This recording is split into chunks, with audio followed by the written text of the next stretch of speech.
अस्सलाम वालेकुम नाजरीन, आप देख रहे हैं INN चैनल। मैं हूं शेख अहमद अली। आज की खास बात में हम देखेंगे कई अहम कौमी और बैनुल अक़वामी खबरें। गुजरात में गोधरा वाक़े के बाद 2002 में बिल्किस बानो के साथ एक ऐसा शर्मनाक और दर्दनाक वाक़या पेश आया था जिसने लोगों का दिल दहलाकर रख दिया था।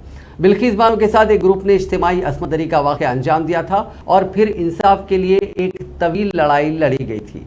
इज्तिमाई असमत दरी के 11 कसूरवारों को अदालत ने उम्र कैद की सजा सुनाई थी, लेकिन आज उन्हें जेल से रिहा कर दिया गया। रिपोर्ट्स के मुताबिक बिल्किस बानो इज्तिमाई असमत दरी मामले के सभी 11 मुजरिमों को पीर के रोज गोधरा सब जेल से रिहा किया गया। गुजरात हुकूमत ने अपनी माफी पॉलिसी के तहत उनकी रिहाई को मंजूरी दी। मीडिया में यह जानकारी एक सरकारी अफसर के हवाले से दी गई। काबिल जिक्र है कि मुंबई में CBI की खुसूसी अदालत ने 11 कसूरवारों को 21 जनवरी 2008 को इज्तिमाई असमत दरी और बिल्किस बानो के कुंबे के 7 अफराद के कत्ल के जुर्म में ताहयात कैद की सजा सुनाई थी। बाद में बॉम्बे हाई कोर्ट ने भी उन्हें मुजरिम बरकरार रखा था। इन सभी कसूरवारों ने 15 साल से ज्यादा कैद की सजा काट ली है, जिसके बाद उनमें से एक मुजरिम ने वक्त से पहले रिहाई के लिए हाई कोर्ट का दरवाजा खटखटाया। पंचमहल के कमिश्नर सुजल मायत्रा ने बताया कि हाई कोर्ट ने गुजरात हुकूमत से इन मुजरिमीन की सजा माफ करने पर गौर करने की हिदायत दी, जिसके बाद हुकूमत ने एक कमेटी तश्कील दी।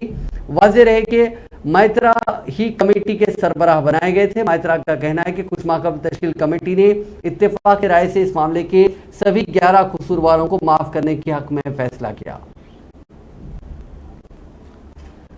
सदर मजलिस इत्तेहादुल मुस्लिमीन व हैदराबाद के रुकने पार्लियामेंट असदुद्दीन अवैसी ने वज़ीर आज़म नरेंद्र मोदी और गुजरात में भारतीय जनता पार्टी हुकूमत पर अपनी माफ़ी की पॉलिसी के तहत बिल्किस बानो केस में सजा याफ्ता 11 अफराद को रिहा करने पर शदीद तनकीद की।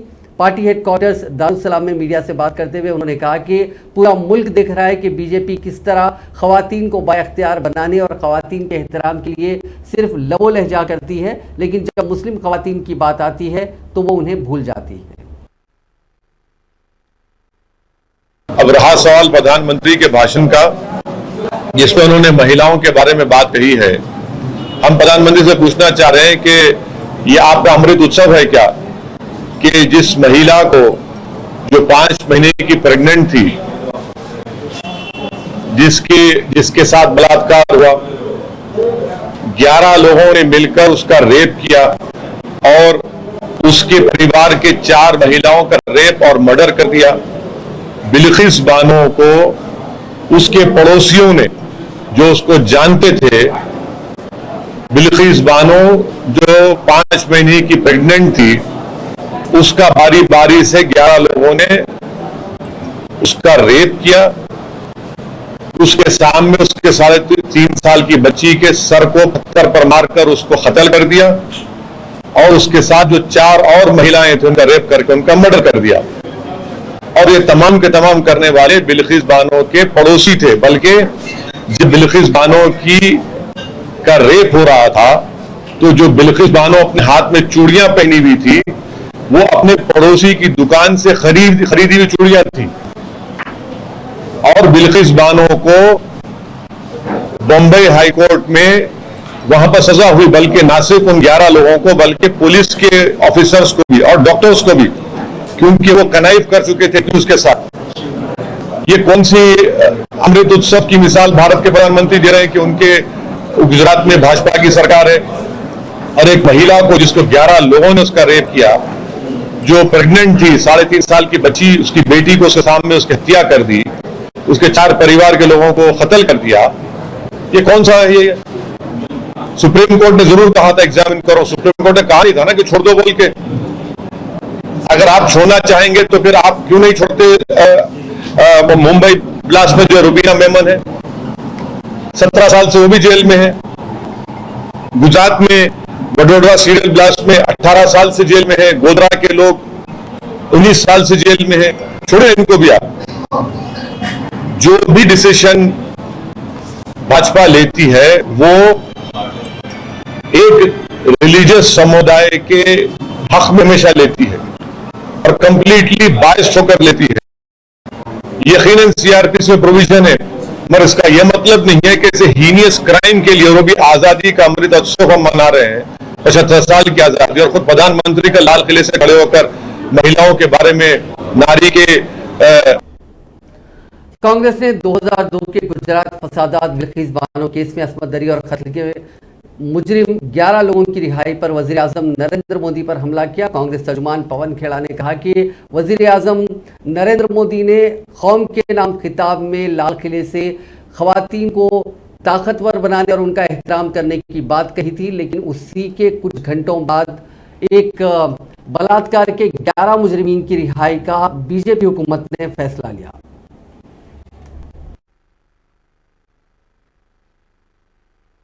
मंत्री जी ने लाल किले की प्राचीर से बड़ी बड़ी बातें की, नारी सुरक्षा, नारी सम्मान, नारी शक्ति, अच्छे अच्छे शब्द इस्तेमाल किए। अब हम तो जिसको अंग्रेजी में सिनिकल कहते हैं हो चुके हैं, प्रधानमंत्री जी ने कर दिया है, लेकिन कुछ लोग हैं जो गंभीरता से लेते हैं अभी भी इन बातों। कुछ घंटों के बाद गुजरात सरकार ने एक ऐसा निर्णय लिया जो अप्रत्याशित था, जो कभी नहीं हुआ। रेप कन्विक्ट्स, बलात्कार के अभियुक्त, दोषी नहीं, वो तो आरोपी होता है, अभियुक्त, दे वर कन्विक्टेड, उनको आपने रिहा कर दिया कि 14 साल हो गए हैं, इनका कंडक्ट अच्छा है जेल में। और नेचर ऑफ क्राइम, ये 3 पैरामीटर्स, ये 3 मापदंड गुजरात के एडिशनल चीफ सेक्रेटरी जो गृह विभाग देखते हैं, उन्होंने कहा कल कि 14 साल कंप्लीट हो गए हैं और उनकी उम्र, नेचर ऑफ क्राइम और बिहेवियर इन प्रिजन, यह देखते हुए यह निर्णय लिया गया। नेचर ऑफ क्राइम पर ही अगर हम अपनी बात को रखें सीमित, तो क्या बलात्कार उस कैटेगरी में नहीं आता, उस श्रेणी में नहीं आता जिसमें कड़ी से कड़ी सजा मिले उनको? जितनी कड़ी सजा हो उतनी कम मानी जाती है। फिर आज हमने यह भी देखा कि जो रिहा हुए हैं उनकी आरती उतारी जा रही है, उनको तिलक किया जा रहा है, दे आर बीइंग फेलिसिटेटेड। यह है अमृत महोत्सव, यह है प्रधानमंत्री की कथनी और करनी में अंतर।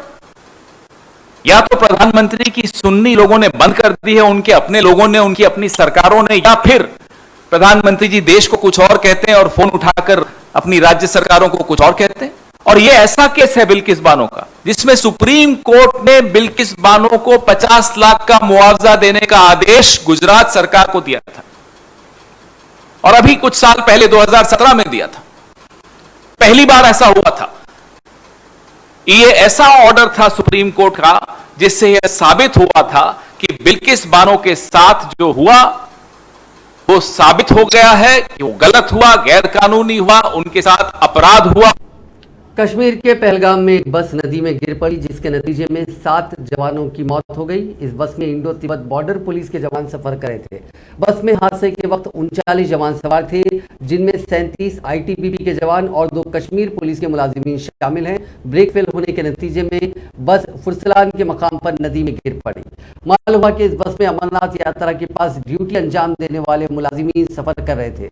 यह हादसा उस वक्त पेश आया जब चंदनवाड़ी से बस पहलगाम जा रही थी। जख्मियों को इलाज के लिए अस्पताल मुंतकिल कर दिया गया है।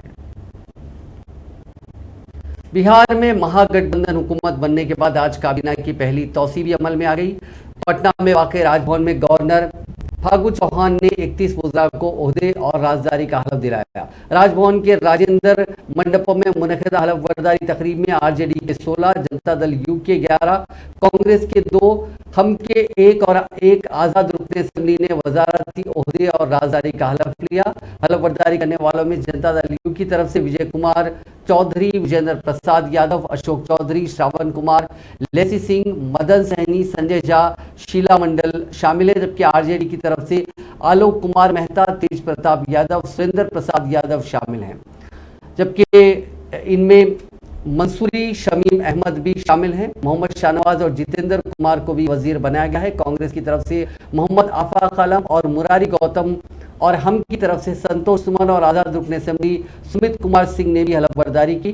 काबीना तौसीक के बाद वज़ीर आला नीतीश कुमार ने सहाफ़ियों से बातचीत के दौरान कहा कि वज़रा के दरमियान महकमों की तकसीम आज ही शाम 4 बजे तक होगी और ये तकसीम कर भी दी गई है। वाज़ेह है कि गुज़िश्ता 10 अगस्त को महागठबंधन की हुकूमत बनने के बाद जनता दल यू लीडर नीतीश कुमार ने वज़ीर आला और आरजेडी लीडर तेजस्वी यादव ने नायब वज़ीर आला की शक्ल में हलफ लिया था। वज़ीर दिफा राजनाथ सिंह ने आज फौज को देसी साख्त के जदीद तरीन दिफाई साजो सामान और हथियारों का निज़ाम सौंपा। इस मौके पर राजनाथ सिंह को जदीद तरीन हथियारों, आलात और मुस्तकबिल के पैदल फौजियों की ज़रूरियात से मुतालिक निज़ाम के बारे में भी बताया गया। वज़ीर दिफा ने जदीद तरीन बारूदी सुरंगें, खुदकार मौसलाती निज़ाम, लॉन्ग रेंज देखने के जदीद निज़ाम और जदीद थर्मल इमेजेस फौज के हवाले किए।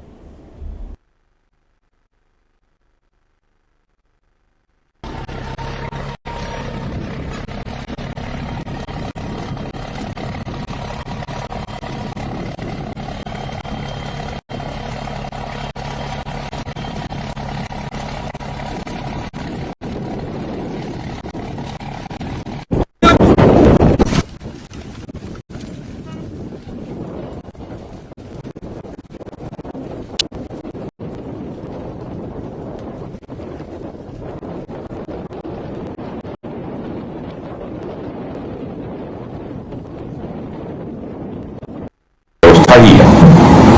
लाखों वर्षों के दौरान जीव जंतुओं का नेचुरल सिलेक्शन के आधार पर जो इवोल्यूशन हुआ है, नई नई कंडीशंस के अनुसार जीवों में नए नए ऑर्गन्स और नर्वस सिस्टम डेवलप होते गए। दरअसल वह सब भी सृष्टि की व्यवस्था ही है। सूरज, चांद, सितारे, ग्रह, नक्षत्र सभी एक व्यवस्था के अंतर्गत ही संचालित होते हैं। यानी मानव ही नहीं बल्कि संपूर्ण सृष्टि एक व्यवस्था के अंतर्गत कार्य कर रही है। इस प्रकार जो चीज प्रकृति और सृष्टि के स्तर पर लागू होती है वह प्रकृति के हर कंपोनेंट पर लागू होती है, वह चाहे मानव हो, मानव समाज हो अथवा कोई संगठन हो। ERP सॉफ्टवेयर भी किसी ऑर्गेनाइजेशन के लिए बैकबोन जैसे नर्वस सिस्टम की तरह ही कार्य करता है।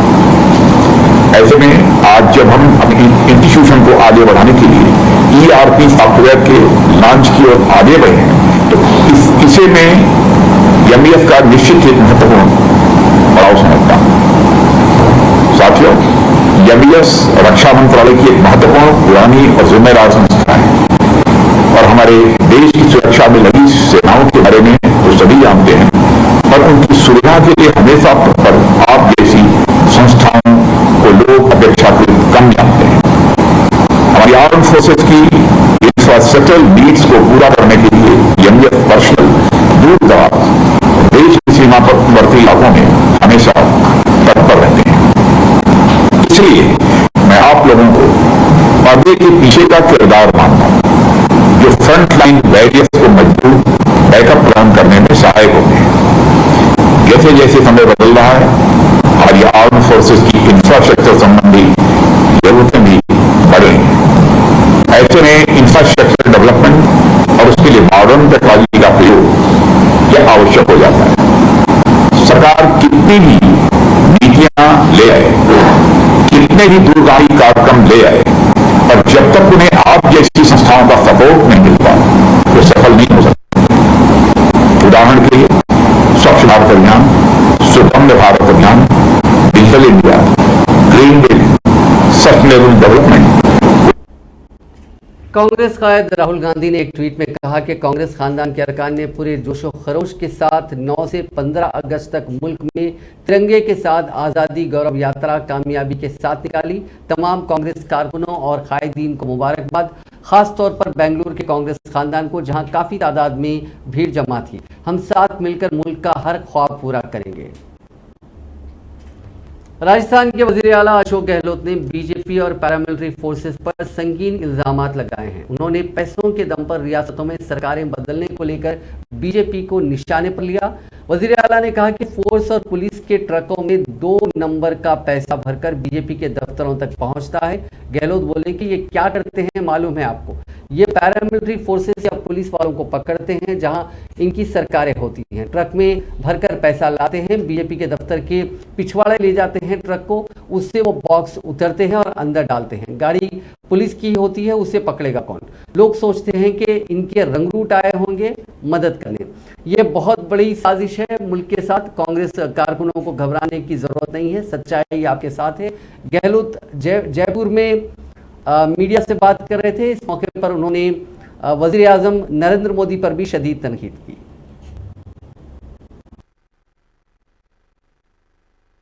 कानून पास किया था 15 साल तक तो आप हिंदी इंग्लिश लोकल भाषा रहेगी, उसके बाद में देश में हिंदी बनेगी, राज्य भाषा रहेगी।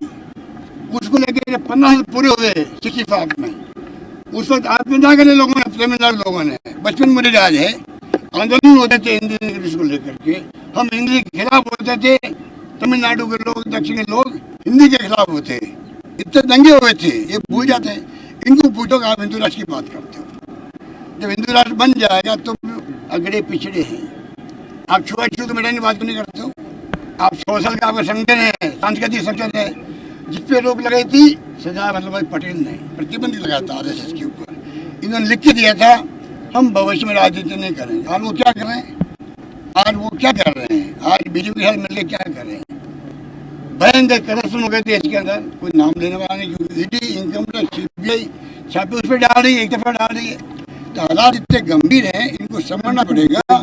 आप अगर ईमानदारी से करना चाहते हो देश की भलाई, हिंदुओं की बात करना चाहते हो, हिंदू हित की बात करना चाहते हो, तो मेरा मानना है तुम पहले काम ये करो, छुआछूत मिटाने का अभियान शुरू करो। तुम खुद घरों में जाओ, शेड्यूल कास्ट की दलितों के साथ उनके साथ बैठ के उनकी थाली में खाना खाओ, साथ में खाना खाओ। नाटक करना बंद करो। बीजेपी वाले हैं, RSS वाले हैं, छुआछूत मिटाए, OBC SC ST भेदभाव खत्म करे, सबको एक समान करे हिंदुओं को, तब मालूम पड़े कि इनकी नीयत हिंदुओं के लिए है। बड़ा खाली आप गौ माता की बात कर लो, आप हिंदुओं की बात कर लो, भड़का रहे हो, वोट ले रहे हो, चुनाव जीत रहे हो। अरे दुनिया के इतिहास में गवाह है, जहाँ जहाँ धार्मिक रूप से राजनीति हुई है चुनाव जीते जाते हैं, उसके बाद में वहाँ पर हिटलर सही होती है। गहलोत साहब, बीजेपी बार बार सवाल खड़ा कर रही है, कह रहे हैं कि आप गृह मंत्री हैं पर राजस्थान की लॉ एंड ऑर्डर को लेकर बहुत अच्छी स्थिति हमारी है। राजू मुकाबले में आप टीवी के व्यक्ति है, मैं उम्मीद करता हूँ आप देखते होंगे यूपी में क्या हो रहा है, मध्य प्रदेश में क्या हो रहा है। कांग्रेस ने मंगल को कहा कि मोदी हुकूमत ने गांव वालों को रोजगार फराहम करने वाली मनरेगा स्कीम को नजरअंदाज करते हुए सनतकारों को टैक्स में भारी छूट दी, लेकिन सरमायाकारी बढ़ाने के बजाय हुकूमत को 1,84,000 करोड़ रुपए का नुकसान हुआ। कांग्रेस के तर्जुमान गौरव वल्लभ ने पार्टी हेडक्वार्टर्स में प्रेस कॉन्फ्रेंस में कहा कि मोदी हुकूमत ने 20 सितंबर 2019 को कॉर्पोरेट घरानों को भारी टैक्स छूट देने का ऐलान किया था। उनका ख्याल था कि टैक्स छूट से सनतकारों की हौसला अफजाई होगी और मुल्क में नए मैन्युफैक्चरिंग यूनिट्स कायम होंगे। उन्होंने कहा कि हुकूमत के तखमीने के बरक्स गुज़िश्ता 2 सालों के दौरान कॉर्पोरेट टैक्सों में दी गई इस छूट की वजह से हुकूमत को 1,80,000 करोड़ रुपए का भारी नुकसान हुआ। पहला सवाल, सरकार के लिए पेंडेमिक के दौरान कॉर्पोरेट टैक्स कट ज्यादा महत्वपूर्ण था कि मनरेगा के बजट को ज्यादा बढ़ाना ज्यादा महत्वपूर्ण था? 1,84,000 करोड़ 2 वर्षों में राजस्व का नुकसान होता है, अर्थात हम एवरेज माने तो प्रति वर्ष 92,000 करोड़ का नुकसान होता है। अगर इस 92,000 करोड़ को मनरेगा में के बजट में जोड़ दिया जाए तो मनरेगा का जो अभी का बजट है वो 2.26 गुना बढ़ जाएगा। मतलब यदि हम मनरेगा की जो मजदूरी है उसको 2.26 टाइम्स बढ़ा सकते थे, पर हमारी सरकार ने कॉर्पोरेट्स को टैक्स कंसेशन, टैक्स कट्स देना जायज समझा। ऐसा क्यों? दूसरा सवाल, साथियों, यह सवाल मैं हर मध्यम आय वर्गीय परिवार की ओर से सरकार को पूछ रहा हूं। मध्यम आय वर्गीय परिवार की पीक टैक्स रेट होती है 30%। आप मैं 30% से आयकर देते हैं और कॉर्पोरेट्स को टैक्स देना 22%। मेरा सवाल यह है कि why are such rates only rate cuts limited to corporates? ये रेट कट सिर्फ कॉर्पोरेट्स तक ही सीमित क्यों है? तीसरा सवाल, और बहुत महत्वपूर्ण सवाल है, जो मैं आंकड़ा देने जा रहा हूं, ऐसा शायद पिछले 50 वर्ष में कभी नहीं हुआ होगा। 2021 में, वित्तीय वर्ष 2021 में कॉर्पोरेट जो टैक्स है उनसे करों का कलेक्शन हुआ 4,57,719 करोड़। और आपसे, मेरे से, हम जैसे मध्यम आय वर्गीय परिवारों से, निम्न आय वर्गीय परिवारों से करों का कलेक्शन हुआ 4,87,144 करोड़। मतलब हम आयकर कॉर्पोरेट से ज्यादा दे रहे हैं। ये पहली बार मैंने ये आंकड़ा देखा, क्योंकि सरकार ने कॉर्पोरेट के टैक्स रेट्स में कटौती करी। मेरा सवाल यह है कि वित्तीय वर्ष 2022 में ऐसा अनुमान किया जा रहा है कि इन रेट कट्स के कारण, करों में कटौती के कारण सरकार को 1 लाख करोड़ के राजस्व का घाटा होने की उम्मीद है। तो सरकार के लिए कॉर्पोरेट को रेट कट से 1 लाख करोड़ का घाटा ठीक है, पर उस 1 लाख करोड़ का प्रयोग सरकार भारत के 20% परिवारों को 20,000 रुपया सालाना देने में कर सकती थी। उसके लिए वो महत्वपूर्ण क्यों नहीं है? चौथा सवाल, ये सूट बूट की दिल्ली के वज़ीर आला अरविंद केजरीवाल ने मंगल को कहा कि हमें अब पूरे मुल्क में अच्छी और मुफ्त तालीम और सेहत की सहूलियात फराहम करने के काम में जंगी बुनियादों पर काम करना चाहिए, तभी हिंदुस्तान पूरी दुनिया में नंबर 1 मुल्क बनेगा। केजरीवाल ने आज एक प्रेस कॉन्फ्रेंस में कहा कि मेरी ज़िंदगी में सिर्फ एक ख्वाब है, मैं अपनी ज़िंदगी में हिंदुस्तान को दुनिया का नंबर 1 मुल्क देखना चाहता हूँ। मैं हिंदुस्तान को दुनिया का सबसे ताकतवर और बेहतरीन मुल्क देखना चाहता हूं। हम सब चाहते हैं कि हिंदुस्तान का शुमार अमीर ममालिक में हो। हिंदुस्तान अमीर कैसे बनेगा? हिंदुस्तान तब अमीर बनेगा जब हर हिंदुस्तानी अमीर होगा। ऐसा नहीं हो सकता कि हिंदुस्तान अमीर मुल्क बने और हिंदुस्तान के लोग गरीब रहें, फिर हिंदुस्तान अमीर मुल्क नहीं हो सकता। और ये नहीं हो सकता कि तमाम हिंदुस्तानी अमीर हो जाएं और हिंदुस्तान का शुमार गरीब ममालिक में हो। ये भी नहीं हो सकता। हिंदुस्तान को एक अमीर मुल्क बनाने के लिए हर हिंदुस्तानी को अमीर बनाना होगा। उन्होंने कहा कि वो हर गरीब को अमीर बनाना चाहते हैं। दोस्तवाद भी इस देश को खा रहा है। एक पार्टी परिवारवाद करती है, एक पार्टी दोस्तवाद करती है। आज आप देखिए क्या है कि बड़े बड़े अरबपति दोस्तों के इन्होंने कर्जे माफ कर दिए। 10 लाख करोड़ रुपए के कर्जे माफ कर दिए बड़े बड़े अरबपति दोस्तों के। 5 लाख करोड़ रुपए के टैक्स माफ कर दिए बड़े बड़े अरबपति लोगों के। और आपके खाने पीने की चीज़ों पे जीएसटी लगा दिया। तो इसका मतलब आपसे पैसा लेके उन अरबपति दोस्तों को दिया जा रहा है, गरीब को और गरीब किया जा रहा है, अमीर को और अमीर किया जा रहा है। गरीबों से पैसा लेके अमीरों को ट्रांसफर किया। ये व्यवस्था देश के लिए अच्छी नहीं है। मेरा मकसद है, मैं गरीबों को अमीर करना चाहता हूँ और वो तभी होंगे जब शिक्षा उनको अच्छी दे। दोस्तों, महाराष्ट्र में नई हुकूमत की तशकील को तकरीबन 1.5 महीने का वक्त गुजर चुका है और हुकूमत में शामिल एमएलएस की दबंगई नजर आने लगी है। वज़ीर आला एकनाथ शिंदे के करीबी 2 एमएलएस खुलेआम धमकियां देते हुए और मारपीट करते हुए नजर आ रहे हैं। पहला मामला महाराष्ट्र के हिंगोली से सामने आया। यहाँ शिवसेना एमएलए संतोष बांगर ने पीर के रोज कैटरिंग सर्विसेज मैनेजर से बदसलूकी की और उसे सरेआम थप्पड़ मारा। ये वीडियो सोशल मीडिया पर काफी वायरल हो रहा है। अमूल और मदर डेयरी ने दूध की कीमतों में 2 रुपये फी लीटर का इजाफा किया है। नई शरहें 17 अगस्त से लागू होंगी। इससे पहले मार्च में कीमतें बढ़ाई गई थी। 500 मिली अमूल गोल्ड की कीमत 31 रुपये और अमूल शक्ति की कीमत 28 रुपये होगी। मदर डेयरी के भी फुल क्रीम दूध की कीमत 4 शुम्बे से 59 रुपये फी लीटर से बढ़कर 61 रुपये फी लीटर हो जाएगी। 1 मार्च को अमूल और मदर डेयरी दोनों ने दूध की कीमतों में इजाफा किया था। अभी अमूल गोल्ड दूध की कीमत 30 रुपये पर 500 ml है, जबकि अमूल ताज़ा 24 रुपये पर 500 ml और अमूल शक्ति 27 रुपये पर 500 ml में मिल रहा है। वहीं कल से 2 रुपये फी लीटर ये सब महंगा हो जाएगा। 2 रुपये फी लीटर की बढ़ोतरी एमआरपी में 4% की बढ़ोतरी के बराबर है। मदर डेयरी के भी फुल क्रीम दूध की कीमत 4 शुम्बे से 59 रुपये फी लीटर से बढ़कर 61 रुपये फी लीटर हो जाएगी। टोन दूध की कीमत बढ़कर 51 रुपये और डबल टोन्ड दूध की कीमत 45 रुपये फी लीटर हो जाएगी। समुद्री रास्ते से गुजरात में ड्रग्स की सप्लाई के मामले आए दिन सामने आते रहते हैं, लेकिन अब रियासत में 2 अलग अलग जगहों से 713 किलो एमडी ड्रग्स बरामद की गई है। बरामद ड्रग्स की कीमत 2000 करोड़ रुपए बताई जा रही है।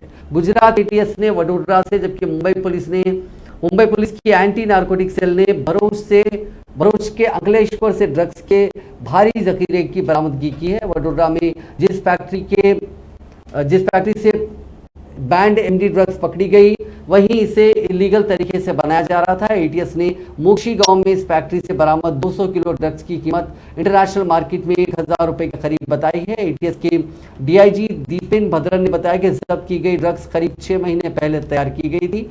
इस बात का पूरा इम्कान है कि एक बार में काफी मिकदार में ड्रग्स तैयार की गई होगी, जिसे मुल्क के अलग अलग हिस्सों में सप्लाई कर दिया गया। इधर मुंबई पुलिस की एंटी नारकोटिक सेल ने गुजरात के ही भरूच जिले में अंकलेश्वर से 513 किलो एमडी ड्रग्स बरामद की है। नारकोटिक सेल की वर्ली ब्रांच ने इस मामले में एक खातून समेत 7 लोगों को गिरफ्तार किया है। चीनी स्पाई शिप युआन वांग 5 मंगल की सुबह श्रीलंका के हम्बनटोटा पोर्ट पर पहुंच गया। यह स्पाई शिप 16 से 22 अगस्त तक वहां रहेगा। यह करीब 750 किलोमीटर दूर तक आसानी से निगरानी कर सकता है। युआन वांग 5 सैटेलाइट और इंटरकॉन्टिनेंटल मिसाइलों को ट्रैक करने में इसके काबिल है। पहले चीनी शिप्स के 11 अगस्त को हम्बनटोटा पहुंचने की उम्मीद थी। जासूसी के खतरे को देखते हुए हिंदुस्तान ने इसे लेकर श्रीलंका के सामने अपना एहतजाज दर्ज करवाया था। दरअसल हम्बनटोटा पोर्ट से तमिलनाडु के कन्याकुमारी की दूरी करीब 441 किलोमीटर है। इसके बावजूद श्रीलंका ने इसे हम्बनटोटा पोर्ट पर आने की इजाजत दी। अब हिंदुस्तान इसको लेकर अलर्ट पर है। इंडियन नेवी की शिप के मूवमेंट पर कड़ी नजर है। श्रीलंका ने तस्दीक की है कि उसने चीन से युआन वांग 5 जहाज की हम्बनटोटा पोर्ट की सफर मुलतवी करने के लिए कहा। इसके बाद चीनी एम्बेसी ने श्रीलंका हुकूमत से जहाज को डॉक करने के लिए जरूरी मदद मांगी। 12 अगस्त को चीनी एम्बेसी ने श्रीलंका के वजारत खारजा को एक नोट भेजा। इसमें लिखा था कि जहाज युआन वांग 5 को 16 अगस्त को हम्बनटोटा पोर्ट पर पहुंचेगा और 22 अगस्त तक वहीं रहेगा। फीफा ने ऑल इंडिया फुटबॉल फेडरेशन को फौरी तौर पर मुअत्तल कर दिया। फीफा ने तीसरे फरीक की मुदाखलत की वजह से फुटबॉल फेडरेशन ऑफ इंडिया को मुअत्तल किया है। अब ऑल इंडिया फुटबॉल फेडरेशन की मुअत्तली के बाद मुल्क 11 से 30 अक्टूबर को होने वाले अंडर 19 खवातीन वर्ल्ड कप की मेजबानी नहीं कर सकेगा। फीफा ने कहा कि मुअत्तली फौरी तौर पर नाफिजुल अमल होगी। फीफा ने एक बयान में कहा कि मुअत्तली तभी हटाई जाएगी जब AIFF मजलिस आमला की जगह एडमिनिस्ट्रेटर्स की कमेटी बनाने का फैसला वापस लेगी और AIFF इंतजामिया को फेडरेशन के रोजमर्रा के कामों का मुकम्मल कंट्रोल दिया जाएगा।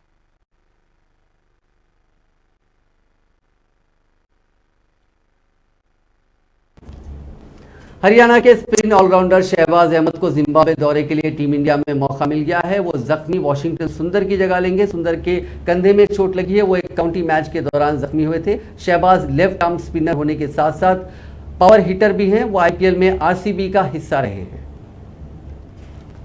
अब बात कोरोना वायरस की। मुल्क में कोरोना के मामले धीरे धीरे घटने लगे हैं। पीर के रोज मुल्क में 8,171 नए केसेस मिले, 13,288 मरीज ठीक हुए और 26 मुतासरीन की मौत हो गई। सबसे ज्यादा मामले दिल्ली में सामने आए हैं।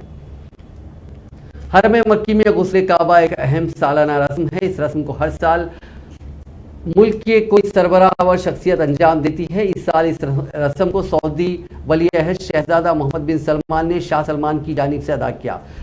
अरब न्यूज के मुताबिक शहजादा मोहम्मद बिन सलमान ने गुस्ले काबा की सालाना रस्म से कबल तवाफ किया और दुआ की। उनके साथ सऊदी वजीर स्पोर्ट्स शहजादा अब्दुल अजीज बिन तुर्किल अल फसील भी थे। उनका इस्तकबाल हरमैन शरीफैन इंतजामिया के सरबराह डॉक्टर अब्दुल रहमान अल सुदैस ने किया। इस मौके पर दीगर आला हुकाम भी मौजूद थे।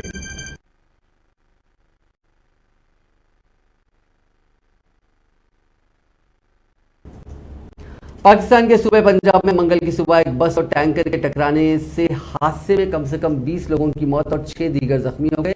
मकामी मीडिया के मुताबिक यह भयानक हादसा सूबे पंजाब के जिले जलालपुर पीरवाला के करीब पेश आया। मुसाफिर बस के ऑयल टैंकर से टकराने के नतीजे में कम से कम 20 लोगों की मौके पर ही मौत हो गई और 6 जख्मी हो गए। हादसे का शिकार होने वाली बस लाहौर से कराची जा रही थी। रोजनामा अखबार डॉन ने मुल्तान के डिप्टी कमिश्नर ताहिर भुट्टो के हवाले से बताया कि लाहौर से कराची जाने वाले मुसाफिर बस ने मोटरवे पर जलालपुर पीरवाला इंटरचेंज के नजदीक पीछे से ऑयल टैंकर को टक्कर मार दी। हादसे के बाद आग लगने से 20 अफराद मौके पर ही दम तोड़ गए। बस में ड्राइवर और खलासी समेत 26 अफराद सवार थे। नाजरीन, आज की खास बात में बस इतना ही। आपसे कल मुलाकात होगी नई खबरों के साथ। आप देखते रहिए INN चैनल।